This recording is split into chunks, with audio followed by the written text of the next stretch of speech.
Muy buenos días, el día de hoy continuando con nuestra temática de la profecía bíblica, vamos a incursionar en unos capítulos de Apocalipsis bien interesantes. Vamos a ir del capítulo 12 al capítulo 15, 14 aproximadamente, donde empiezan a ponerse las cosas de un color aún más oscuro del que veníamos mirando. Vamos a hablar un poco de luchas, de batallas, de monstruos, de bestias, de santos.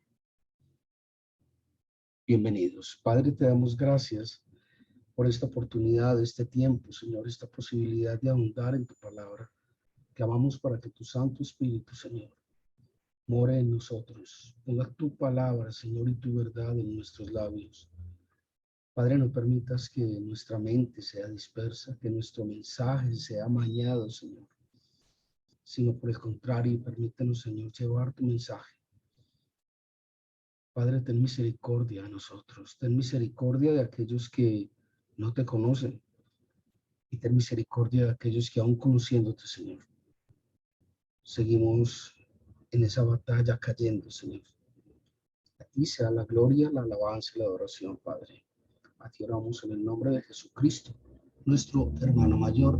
Amén. Cuando nosotros empezamos a hablar un poco de lo que dice Apocalipsis 13, y al principio en los primeros versículos, nos encontramos que se habla de una gran bestia que sube del mar, y por allá más adelante se habla de un dragón que, que le dio a esa bestia todo el poder y que esa bestia va a devorar eh, al hijo, la cría de una mujer que está muy próxima a dar a luz. Hoy vamos entonces a mirar dentro de un contexto tanto histórico como futurista, más histórico que futurista, las diversas interpretaciones, algunas de ellas sobre lo que implica de quién es esta mujer, quién es ese hijo, quién es ese dragón, por qué se hablan esos términos. Y vamos a empezar también a, a, a incursionar en todo esto de Babilonia, quién era Babilonia. Y vamos a pasar rápidamente cuando empecemos a hablar de las interpretaciones de estas bestias. Entonces, aquí hay varias cosas, y es que Satanás siempre ha bregado, ha intentado dañar, extraviar, robarse, entre comillas, destruir a Jesucristo. No es la primera vez que se suscita una situación así. Recordemos cuando el niño se le extravía a José y a María, que generó una tremenda angustia sobre ellos, y Jesucristo estaba como niño predicando ya en las sinagogas. Recordemos cuando todo ese proceso ante el Sanedrín, todo ese proceso de la aprehensión, juicio y, y la crucifixión de Jesucristo. Recordemos la tentación en el desierto, que, a la que sometía Jesucristo luego de 40 días de ayuno. Luego, en varias ocasiones,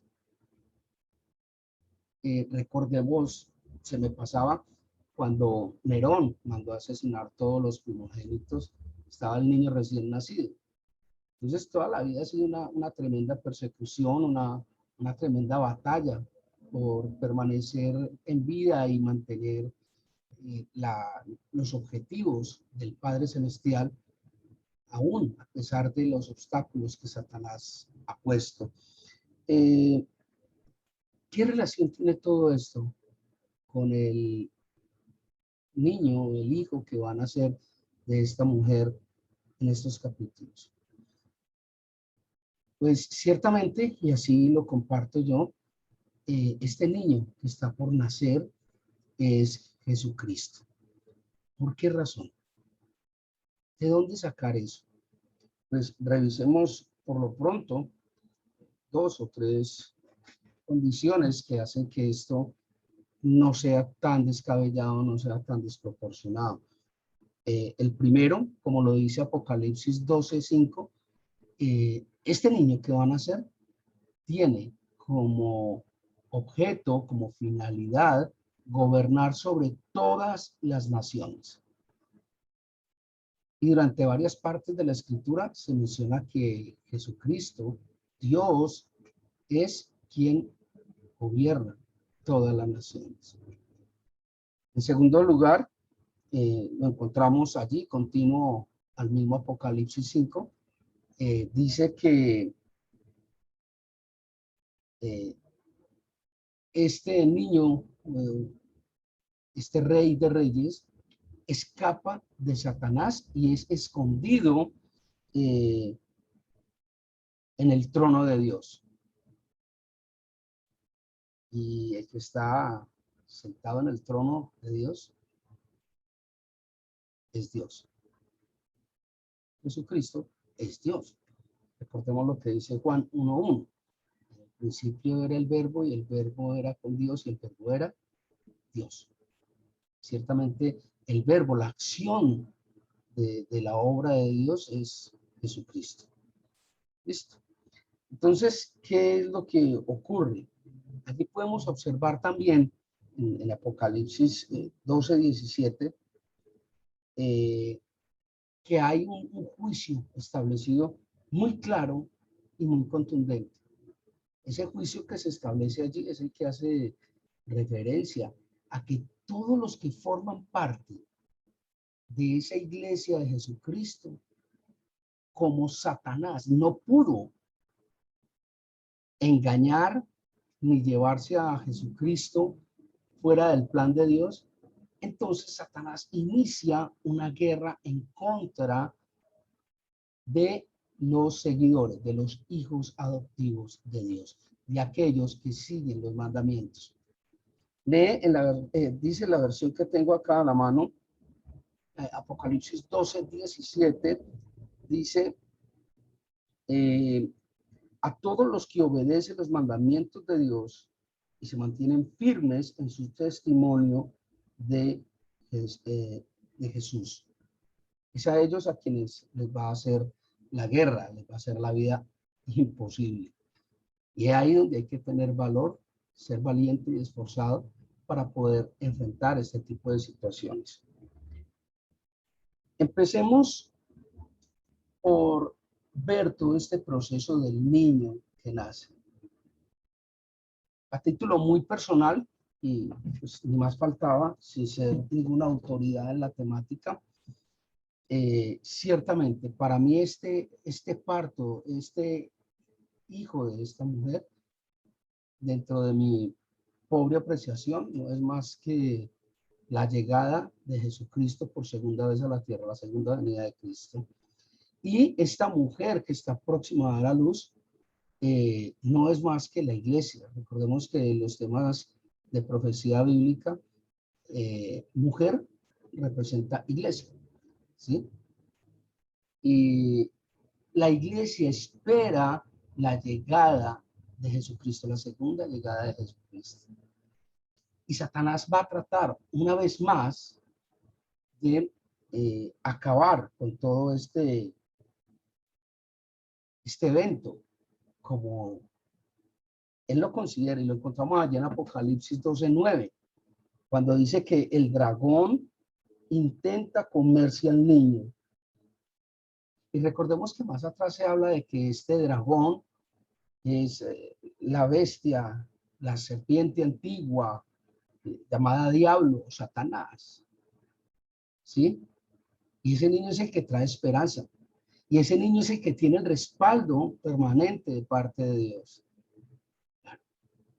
Claro que sí. Entonces, Dios nos lleva al cielo y hace el resguardo de él.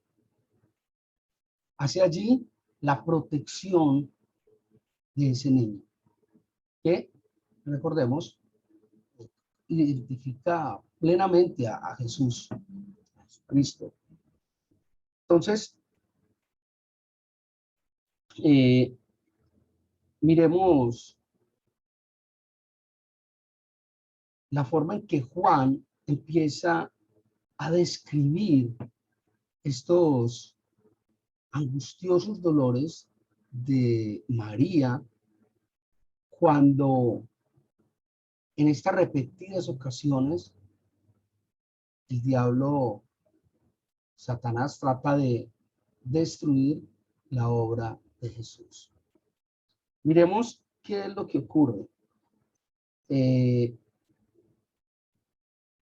María, según algunos eruditos, representa la antigua nación judía. Entonces, lo que Satanás busca en esta interpretación histórica es destruir la iglesia y la representación de la iglesia a través de sus obras. Dice, allí combinado con Apocalipsis 12:1, me permito leer, vi una mujer vestida del sol con la luna debajo de los pies y una corona de 12 estrellas sobre la cabeza. Allí hay varias inquietudes. En la profecía bíblica normalmente hablamos de estrellas para referirnos a mensajeros o a ángeles.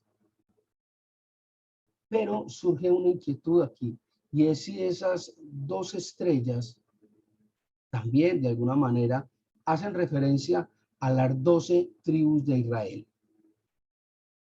Punto interesante. Hay tantos elementos para pensar algo así como para no pensarlo.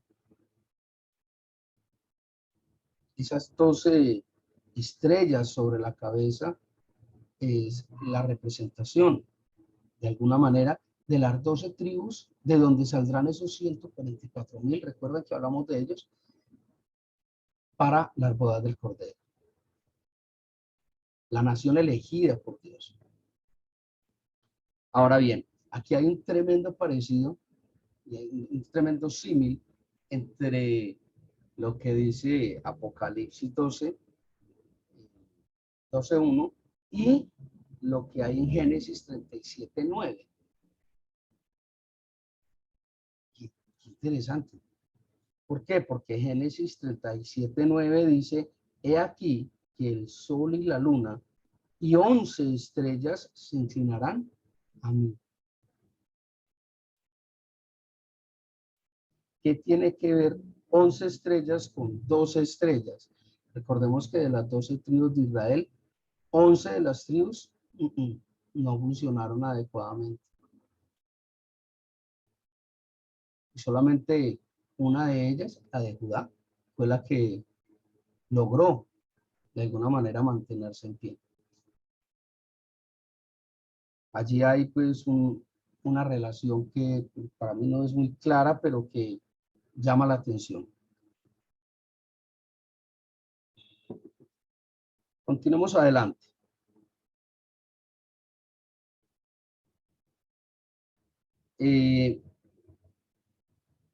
Cuando se habla de que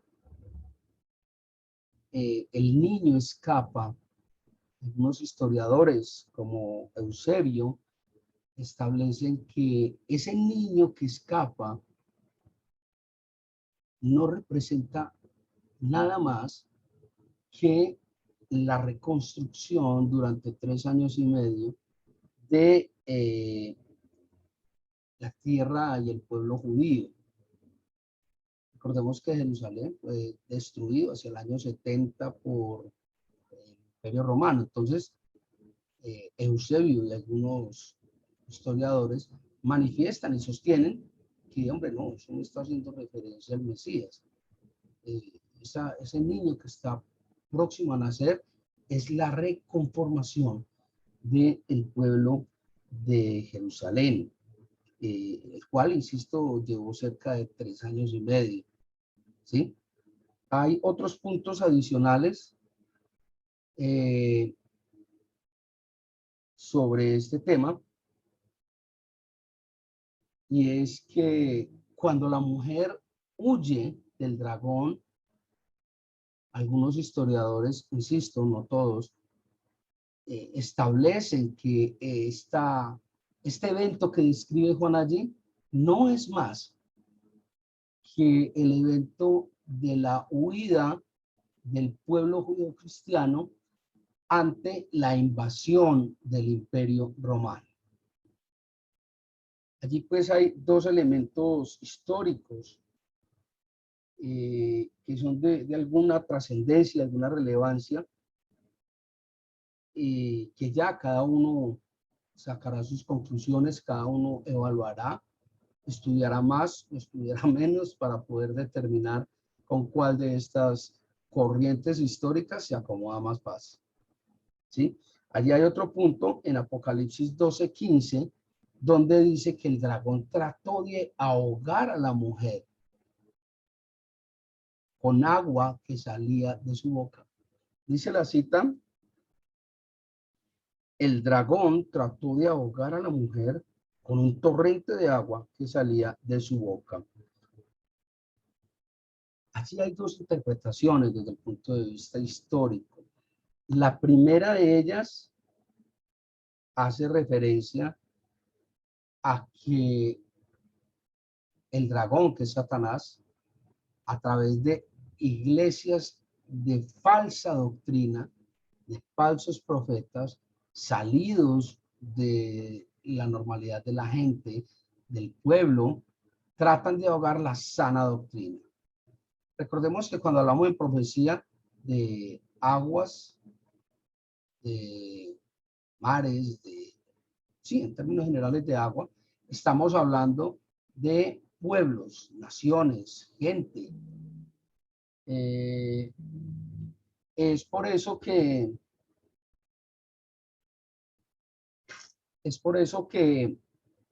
se establece que es esa falsa doctrina salida del pueblo, salida de la cotidianidad, para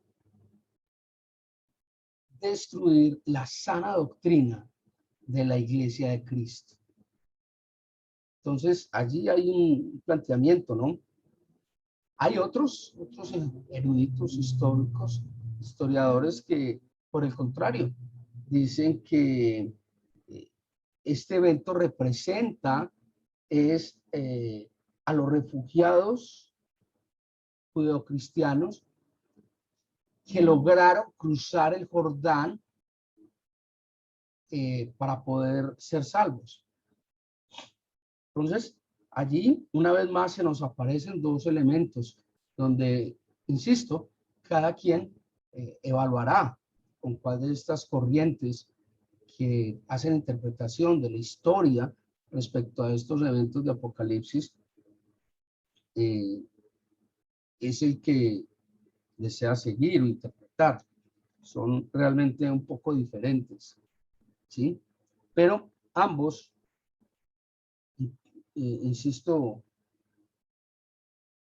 tienen un asidero, tienen alguna validez, pero indefectiblemente solamente uno podrá asimilarse a la verdad de Dios. Entonces allí queda pues una tarea importante.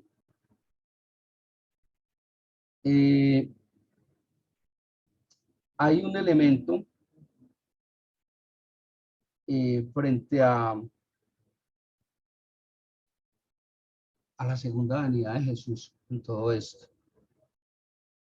Y es en qué momento histórico de la ocurrencia de la tribulación llega Jesucristo por segunda vez a la tierra.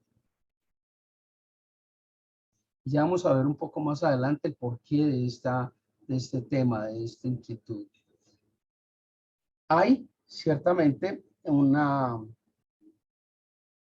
corriente que establece que Jesucristo va a llegar antes de la tribulación, una teoría pretribulacionista. Hay otra, por el contrario, que establece que Jesucristo va a llegar por segunda vez a la tierra durante el evento de la tribulación, exactamente cuando estamos en él. Y hay otra, que es quizás de las más aceptadas, que establece que Jesucristo vendrá a la tierra después de la tribulación. Y esta tribulación, muchos coinciden, o yo también pienso eso, en que esta tribulación se da en pos de la guerra entre los ángeles del ejército celestial y los huestes de maldad del diablo, y que esa confrontación se da acá en la tierra. Qué tremendo, ¿eh? Mejor dicho, la cosa se va a poner hormiga. Muy bien. Miremos un breve comparativo sobre los dos enfoques que hemos tenido durante todo nuestro seminario de profecía bíblica, enmarcado en el resumen final de Apocalipsis. Recordemos que ambos son, o es un contexto histórico en el que nos estamos moviendo, o es un contexto futurista. ¿En cuál de los dos nos estamos moviendo? ¿Sí? Y que hay elementos suficientes tanto para una como para la otra interpretación. Miremos, por ejemplo, el caso de Apocalipsis 12:5, cuando se habla de la mujer que va a dar a luz. En Apocalipsis 12:5, históricamente, el hijo de esta mujer es el Mesías y la mujer es el pueblo de Israel. Qué interesante esto. El pueblo de Israel que sufre dolores de parto, como lo dice por allá Isaías, Ezequiel. Qué tremendo, ¿ah? Y la interpretación futurista de esta cita de Apocalipsis 12:5, la mujer que va a dar a luz a un hijo, es de que esta situación desde el futuro hace un análisis retrospectivo de los eventos que están por ocurrir. Es decir, lo que hemos establecido en muchas ocasiones, de que la historia del mundo y el contexto de la profecía bíblica es totalmente circular. Por la diferencia de que a futuro esta circularidad, esta repetición de la historia no se va a dar más. Es decir, ese sería el último momento en que se presente, sería la última vuelta de todo este circuito. Vamos ahora a Apocalipsis 12:4, donde se habla del dragón que intenta devorar al niño. Históricamente, ¿qué es? ¿A qué hace referencia esta cita del dragón que intenta devorar al niño? Pues ciertamente, como lo habíamos explicado hace un momento, el dragón es Satanás. Y ese niño es Jesús. Vimos que ya en 3, 4 ocasiones trató de destruir a Jesucristo de múltiples maneras y no pudo hacerlo, ¿no? Y en el contexto futurista, lo que se sostiene es que Satanás va a destruir, o va por lo menos a intentar destruir, ese niño que es la segunda venida de Jesucristo. Porque si Jesucristo no llega a venir por segunda vez, no queramos pensar, ni quiero yo pensar en algo así. Creo que es algo pues, casi blasfemo, pensar algo así. La tercera cita es que ese hijo que el dragón deseaba destruir es llevado al cielo para ser resguardado por Dios. Históricamente se ve en muchas partes como la ascensión de Cristo a los cielos. Recordemos que ascensión es subir por sus propios medios. Los otros fueron Asunción, que es, sí, también es la capital de, sí, totalmente, pero no. Esta Asunción es subir por medio de otros. En la tradición mariana, María fue subida por los ángeles. En la tradición, en el libro de Enoc, cuando fue arrastrado por un torbellino de fuego, entonces, él fue subido. No, Jesucristo subió por su propio mérito. Eso es ascensión. Y en el contexto futurista lo que hace referencia es al arrebatamiento, a esa ascensión o asunción del pueblo, ascensión de Cristo. Es ese arrebatamiento para que, dice la palabra, su iglesia se encontrará con Jesucristo en las nubes. Unos suben, Jesucristo baja. Qué tremendo, qué interesante todo esto. Y ante todas estas situaciones, dice Apocalipsis 12:4, dice que la mujer, tratando de salvaguardar su vida, corre hacia el desierto. ¿Qué implicación tiene esto? ¿Qué quiere decir desde el contexto histórico? ¿Qué quiere decir desde el contexto futurista? Desde el contexto histórico, hace una referencia a que los judeocristianos huyeron a través del desierto ante la invasión de Roma, ¿sí? Antes de que Roma rodeara y destruyera toda la ciudad, los judeocristianos alcanzaron a salir y la huida fue por el desierto. Entonces, allí se habla de que esta mujer que va al desierto es la iglesia primaria, la iglesia fundamental, que inicia su fuga a través del desierto. Y en el contexto futurista del mismo evento, básicamente nos habla del engaño que sufre la iglesia de algunos creyentes ante la convicción del anticristo.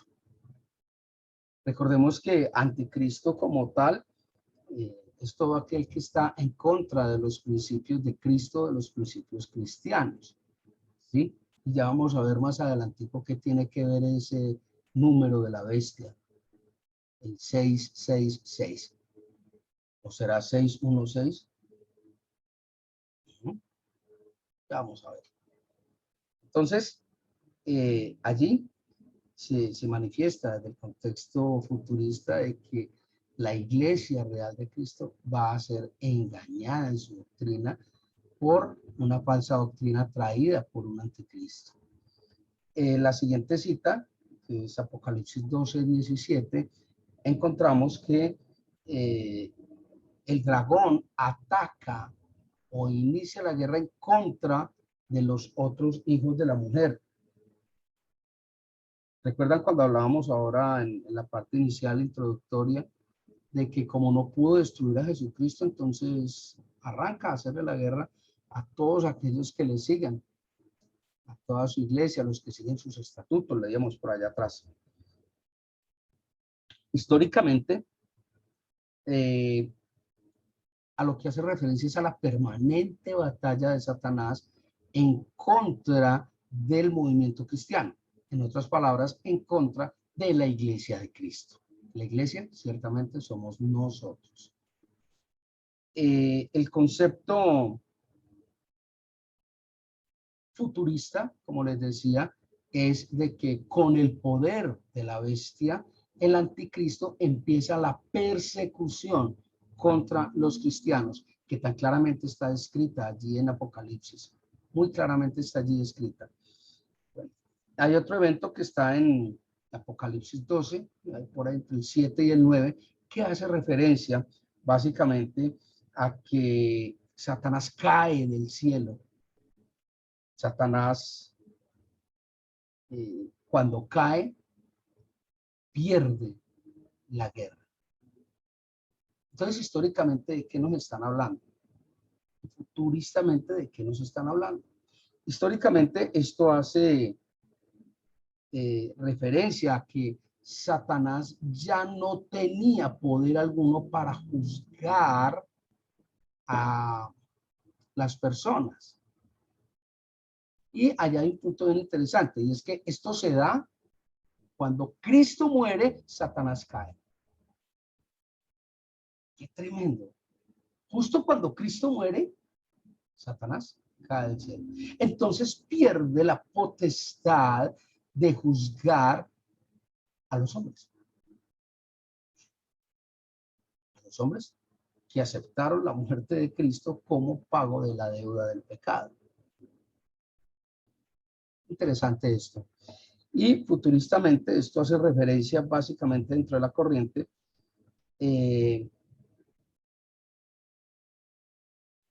al juicio que se le hace a Satanás y de cómo ese juicio lo lleva a ser exiliado del cielo, o sea, lo sacan y es cuando es arrojado al abismo. A eso, pues, hace referencia de que Satanás cae del cielo, es decir, que Satanás es expulsado del cielo y arrojado al abismo. Por último, hay otras tres citas. Apocalipsis 13, del 1 al 9, y es la bestia que surge del mar. ¿Sí? Básicamente, recordemos, reitero, que cuando en profecía hablamos de mares o de aguas, estamos hablando de pueblos, de naciones, de congregaciones, de personas, y esta bestia que surge del mar, pues ciertamente haría referencia a un anticristo que surge de las naciones. Mucha gente establece que es una persona de carne y hueso, de que ya está el anticristo aquí, o de que, en fin, muchas cosas. Veamos históricamente a qué hace referencia, y de ahí, pues, el planteamiento de si era 666 o 616. Vamos a ver el porqué. Históricamente,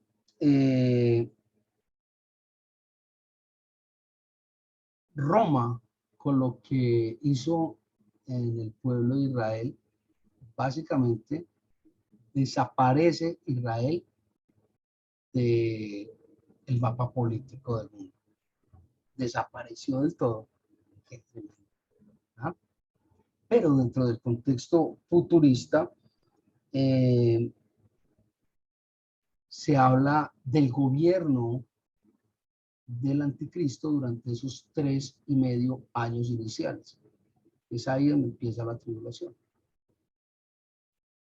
Entonces, allí hay pues algunas diferencias entre lo que plantea una corriente y la otra, pero ambas, como les he dicho, pues tienen su asidero y todos demuestran sus posiciones con marcos de referencia bíblicos o pseudo bíblicos.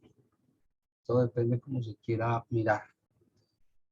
Otra de las citas la encontramos allí en Apocalipsis 13, entre los versículos 10 al 20, 11, 18 más o menos, donde vemos que la bestia que sale de la tierra, que recibe toda esta autoridad y este poder del dragón para hacer la guerra, ese anticristo, no es más que Nerón. Vamos a ver por qué.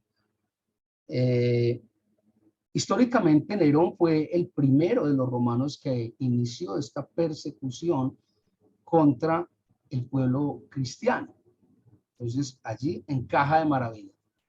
Históricamente, ese anticristo, ese que va a destruir, que va a hacer la guerra y que recibe el poder, es Nerón, el emperador Nerón, del Imperio Romano. Y futuristamente, hace referencia a que ese anticristo que va a llegar a futuro va a salir una vez más del pueblo romano. No voy a hacer comentarios que complementen esa apreciación. Eh, frente a esto y posterior a esta bestia que sale de la tierra, que insiste históricamente hace referencia a Nerón, después de esto se da la caída de Babilonia. Lo encontramos allí en Apocalipsis 14, la caída de Babilonia. Entonces, valdría la pena preguntarse de qué Babilonia están hablando. Ya Babilonia había caído muchísimos años antes, creo que a manos de los asirios. Posteriormente, por allá cae otra vez a mano de los romanos. O sea, ya Babilonia no estaba. Entonces, ¿de qué Babilonia nos están hablando? ¿Mm? ¿Será que bíblicamente el nombre clave de Roma es Babilonia? Puede ser, ¿no? Y históricamente lo que se establece es que Juan predijo la caída del imperio romano en cabeza de Babilonia. Es decir, ciertamente, cuando habla de Babilonia, está hablando del imperio romano. Y Juan lo que hace es predecir en un momento histórico determinado la caída de ese imperio romano. Entonces habla de la caída de la gran ramera de Babilonia. ¡Wow! Y a nivel futurista, hace referencia una vez más a esta connotación de el gobierno o el mandato del anticristo en los 3,5 años finales del periodo de la tribulación. Ese es básicamente el contexto en el que se pueden interpretar, tanto desde el punto de vista histórico como el punto de vista futurista, a grosso modo, todo este planteamiento que hay alrededor de Apocalipsis. Pues por lo menos de lo que nos ocupa hoy, que es Apocalipsis 12, 13, 14, muy globalmente. La idea es tener una idea más o menos clara del tema. Voy a tomarme el atrevimiento de leer una parte bíblica de Apocalipsis 12. Vamos a leer Apocalipsis 12, versículos del 7 al 9 de la versión Reina Valera de 1960 para poder continuar con una disertación enseguida. Miguel y sus ángeles lucharon contra el dragón. El dragón perdió la batalla y él y sus ángeles fueron expulsados del cielo. Este gran dragón, la serpiente antigua llamada Diablo o Satanás, el que engaña al mundo entero, fue lanzado a la tierra justo con sus ángeles. Esto, aparte de que es un respaldo de lo que acabamos de ver y de todas esas interpretaciones, también hace referencia a unos eventos muy interesantes. ¿Por qué? Pues hombre, algunos eruditos dicen que Satanás ya había sido expulsado del paraíso. Es decir, Satanás ya había sido expulsado del paraíso cuando entró en el proceso de tentar a Eva. Es más, algunos otros establecen que esta batalla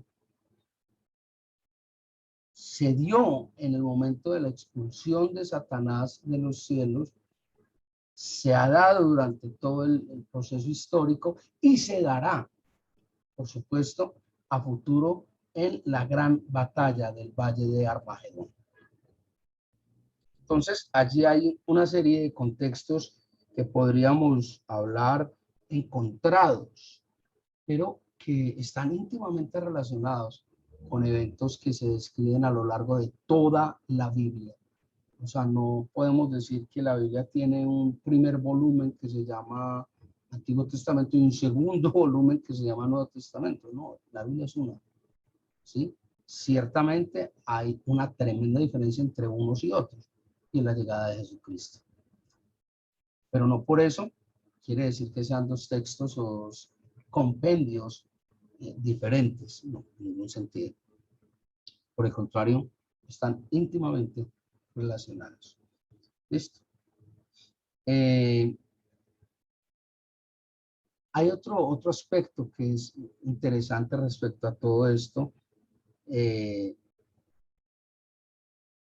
y lo encontramos en el libro de Job. O sea, Satanás había sido expulsado del cielo, pero tenía y tiene libre ingreso a la tierra y a los humanos. ¿Y de dónde sacamos esto? Está ahí en el libro de Job. Creo que es Job 1:6, algo así, donde dice, pero Satanás, perdón, dice, un día, cuando los ángeles vinieron a presentarse ante Dios, Satanás, quien era el acusador designado, vino junto con ellos a presentarse ante Dios. Estaba expulsado, ya era Satanás, sin embargo tenía acceso a la tierra, tenía acceso a Dios. Qué tremendo, ¿no? Oye, esto se puso pesado. Esto se puso tremendamente tremendo. Hay un planteamiento, por eso les hablaba ahora de esa cita de Apocalipsis 12, del 7 al 9. Hay un planteamiento que es bien interesante.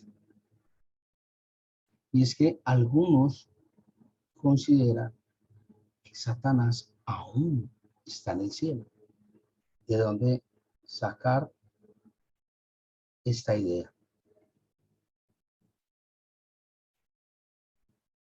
Esta idea viene fundamentada casi que de una manera especulativa, pero algún sentido tiene, y es de que la batalla entre Miguel y Satanás se va a dar no en el Valle de Armagedón, sino en el cielo.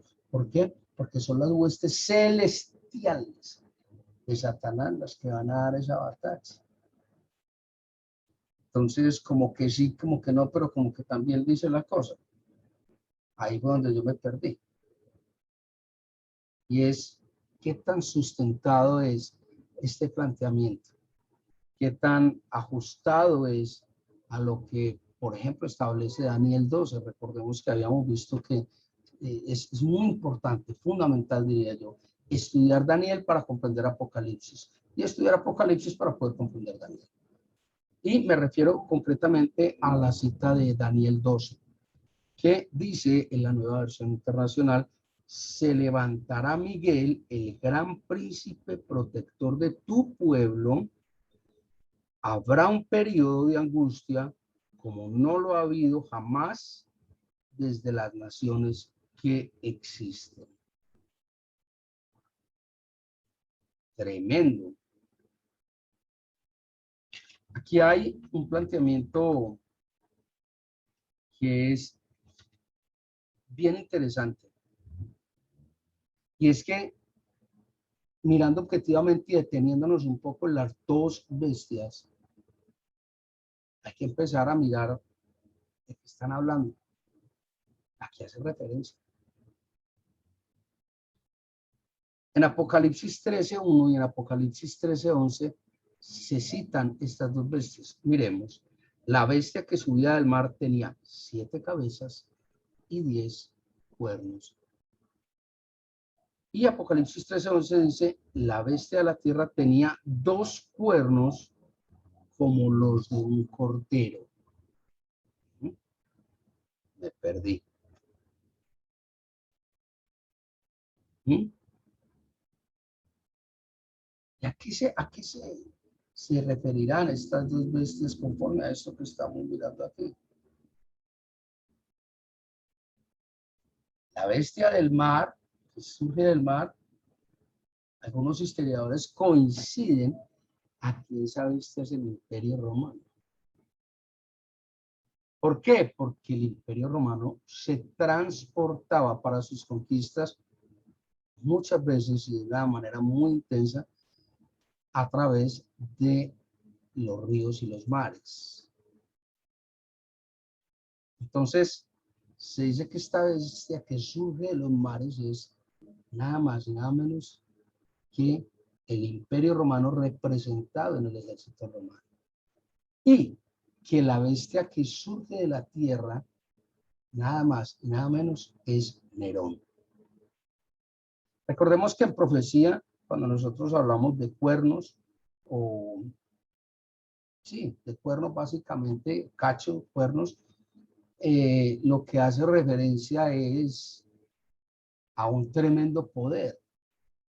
O sea, una persona con un tremendo poder, con un tremendo don de mando sobre los demás.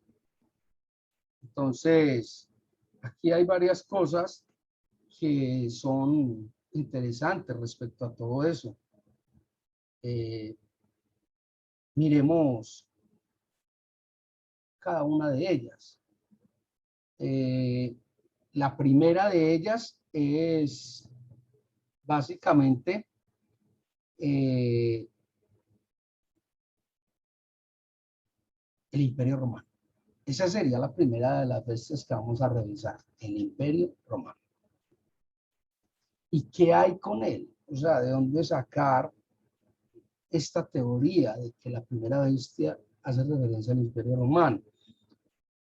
Pues hay varias cosas frente a eso.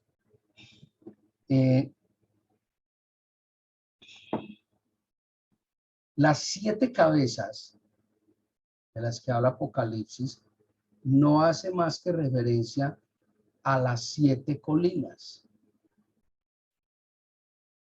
¿Cuáles 7 colinas? Roma está ubicado topográfica y geográficamente en un sitio donde está rodeado de 7 colinas.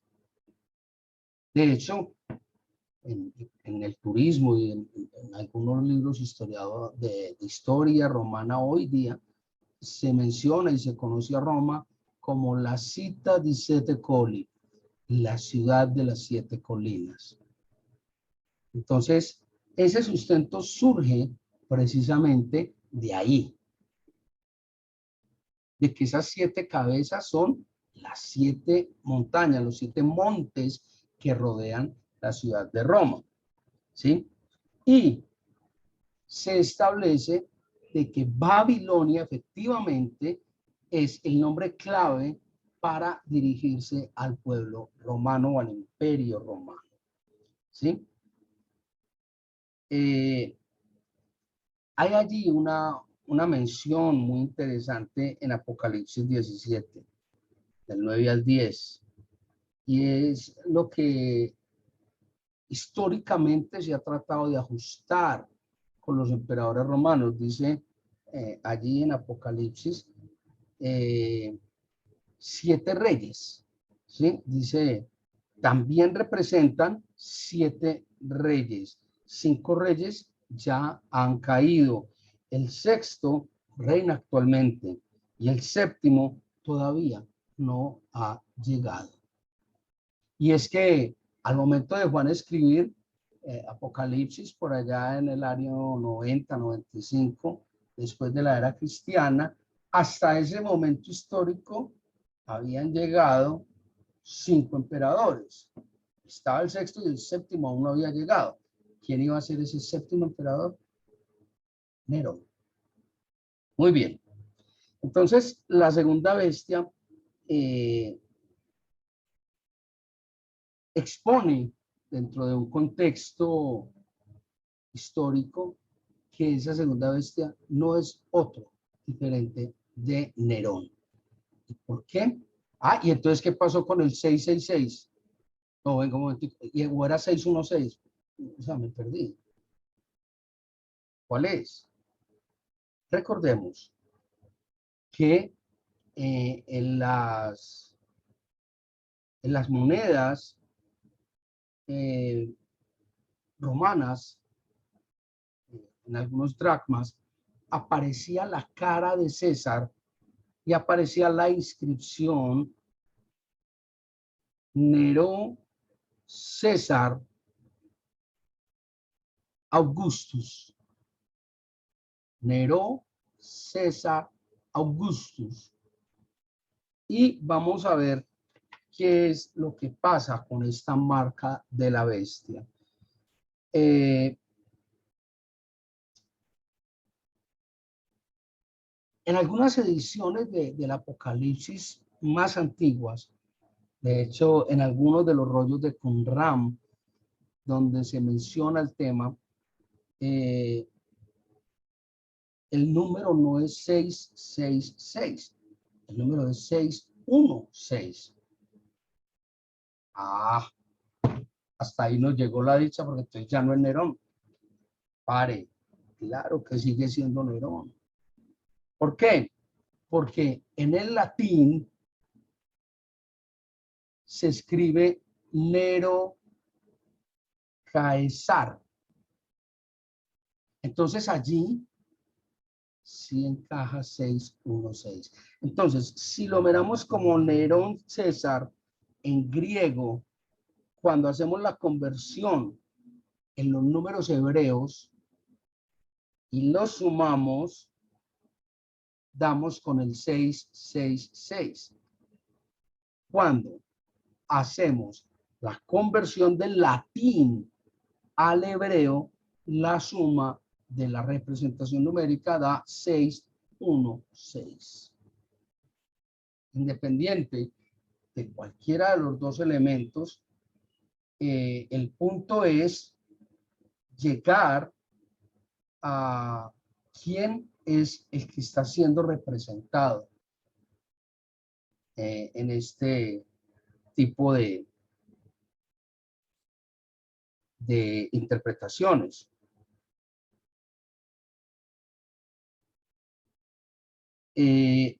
Recordemos las tres bestias que menciona por allá Daniel, que hacen referencia muy claramente a unos tiempos históricos. Lo mismo ocurre con el sueño de Nabucodonosor, también está allí en Daniel, donde salen a flote una cantidad de etapas, de momentos históricos que han marcado, sin lugar a duda, el desarrollo de la humanidad. Recordemos que esa cabeza de oro representaba a Babilonia y de ahí para abajo, el pecho y las manos de plata, el torso de bronce, las piernas de hierro y al final los pies mezclados entre hierro y barro. Resulta que con estos tres animales, con estas tres representaciones que encontramos allá en Apocalipsis 13, dice, esta bestia parecía un leopardo, pero tenía patas de un oso y boca de un león. Entonces algunos eruditos establecen, hombre, muy sencillo. El león fue el imperio babilónico. ¿Por qué? Porque era reconocido por su poderío militar. Porque era feroz al momento de entrar a hacer alguna conquista. El oso hacía referencia a los medos y a los persas y, cómo no, al imperio medo-persa, es decir, a la fundición de ambos, por la avidez que tenían de conquistar. Los medo-persas eran un pueblo básicamente conquistador. Y por último, el leopardo hace referencia al imperio griego. ¿Por qué? Por ese afán, esa tremenda agilidad que mostraban en los procesos de subyugación de pueblos y de conquista de pueblos. Entonces allí vemos una vez más que se encaja dentro de este contexto histórico que veníamos manejando. Y dice,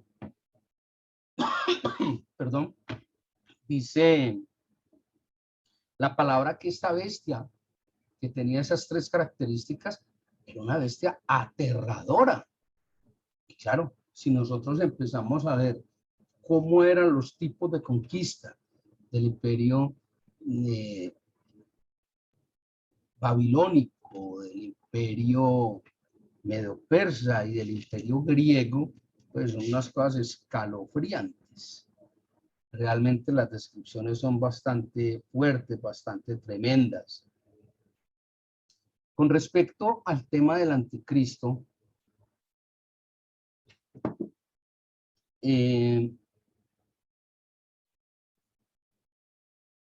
la palabra anticristo como tal no aparece sino una, quizás dos veces en la Biblia. O sea, no es una palabra que sea usada con mucha frecuencia en la Biblia. La primera vez que se menciona al anticristo se menciona en la primera epístola de Juan, primera de Juan. Y la segunda vez que se menciona, creo que es en Apocalipsis. Ya, no se menciona más.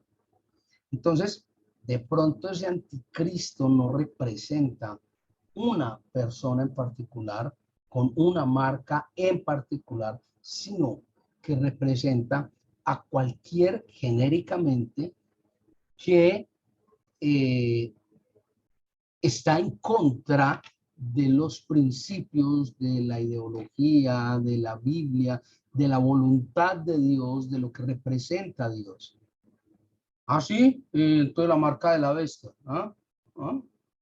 Tú lo has dicho. Es la marca de la bestia, no del anticristo. Son cosas diferentes a la luz de la palabra. Listo. Entonces, me va a permitir algunas citas, como es 1 Juan 18:22, ¿sí? Que establece, han oído que el anticristo viene. Bueno, están en todas partes. Hay anticristos en todos lados. Es aquel que dice que Jesús no es el Cristo, que niega al Padre y al Hijo. Ese es anticristo. 1 Juan 4:3, quien establece, pero si alguien afirma ser profeta y no reconoce la verdad acerca de Jesús, aquella persona no es de Dios. Tal persona tiene el espíritu del anticristo, el cual ustedes oyeron que viene al mundo y de hecho ya está aquí. 2 Juan 1:7, segunda epístola de Juan, capítulo 1, versículo 7, muchos engañadores han salido por el mundo. Ellos niegan que Jesucristo vino en un cuerpo humano. Tales personas son engañadoras y anticristos. Wow. Y algo muy similar encontramos en Mateo 24. ¿Se acuerda Mateo 24, fin de los tiempos? Sí. Mateo 24:24, ¿qué dice? Dice, pues se levantarán falsos mesías y falsos profetas y realizarán grandes señales y milagros para engañar, de ser posible, aún a los elegidos por Dios. O sea, va a haber tal poder de estas personas, de estos falsos profetas, que aún a los que tienen una fe firme, una creencia sólida, aún a ellos los van a engañar. ¿Por qué? Porque también tienen poder, está escrito. Vamos, por favor, a 2 Tesalonicenses, capítulo 2, versículos del 3 al 4. Dice, primero, antes de la venida de Cristo, tiene que llegar la rebelión contra Dios y manifestarse el hombre de maldad, el destructor por naturaleza. Este se opone y se levanta contra todo lo que lleva el nombre de Dios o es objeto de adoración hasta el punto de adueñarse del templo de Dios y pretende ser Dios. La pregunta de rigor, ¿ha sido más claro? ¿Ha sido más claro? Miremos qué dice Apocalipsis 13, versículos 7 al 8. Sobre esta particularidad dice, además se le permitió a la bestia hacer guerra contra el pueblo santo de Dios y conquistarlo. Wow. Y se le dio autoridad para gobernar sobre todo pueblo y toda tribu, lengua y nación. y adoraron a la bestia todos los que pertenecían al mundo. Ahora sí. Perfecto. Como guante en mano. No hay duda. Ahora no hay duda. Qué tremendo. Qué tremendo.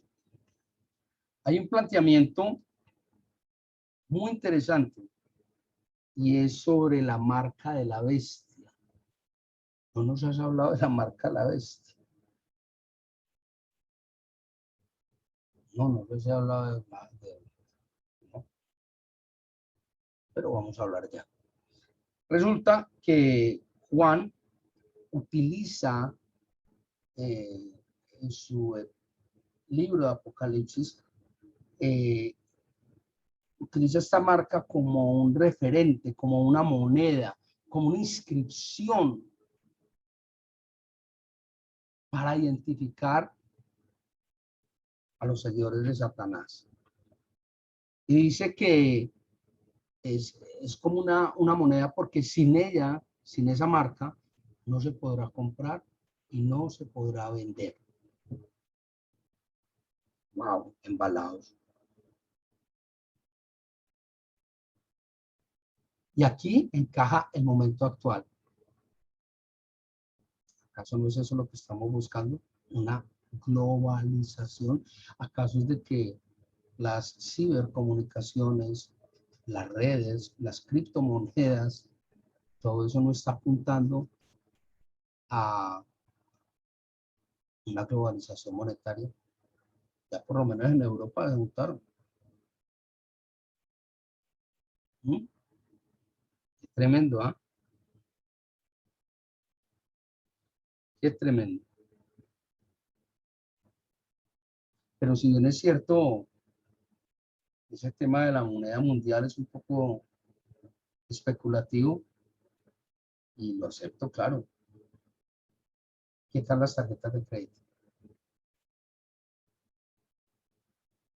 Hoy en día no compramos la mayoría de las cosas con una tarjeta de crédito, con una tarjeta de débito, tarjetas igual, que operan distinto, pero el documento, la marca como tal es distinta.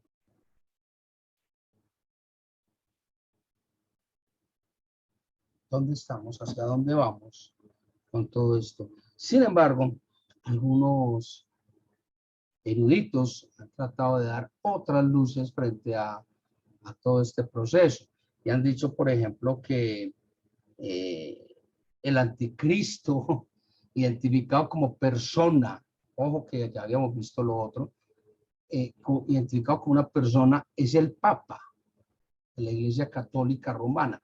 ¿Por qué? Hombre, porque se ha dicho que cuando se convierte la frase Vicarius Filii Dei, del latín, que quiere decir el vicario, el representante del Hijo de Dios, al latín, cuando se suma la equivalencia romana de estas letras, el resultado es 666, 666.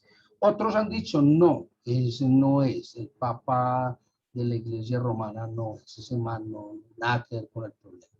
Vicarius Filii Dei, no Vicarius Filii Dei. El anticristo realmente es Adolfo Hitler. ¿Eh? Sí. Algunos dicen que si le damos a la A el valor de 100 y de ahí en adelante subimos de a 1, es decir, la B es el 101, la C es el 102, la D es la 104, etcétera, etcétera, etcétera. Y sumamos las letras de Hitler, el resultado es 666. Otra vez el concebido 666. Y otras establecen que ese anticristo es Ronald Wilson Reagan, el expresidente norteamericano Ronald Reagan. ¿Por qué? Porque tiene 3 nombres, cada uno de 6 letras. Todas estas no son más que especulaciones que se dan sobre este tema. Yo creo que hoy hemos caminado bastante sobre esto y creo que han quedado varias dudas y varias inquietudes sobre estos particulares. Señor, queremos darte gracias por este tiempo. Clamamos, Señor, para que abra nuestros sentidos espirituales, abra nuestro entendimiento. Enamóranos, Señor, de tu palabra. Permítenos, Señor, escudriñar las escrituras. Endereza, Señor, nuestros senderos torcidos, tal cual tú lo has dicho en tu palabra. Guíanos, oriéntanos, ministranos y fortalécenos, Padre. Te clamamos y te pedimos, Señor, por nuestras familias, por nuestros seres queridos y amados. Te clamamos por aquellos que no tienen hoy en día alimento físico ni espiritual. Ten misericordia de ellos. Te clamamos por los enfermos.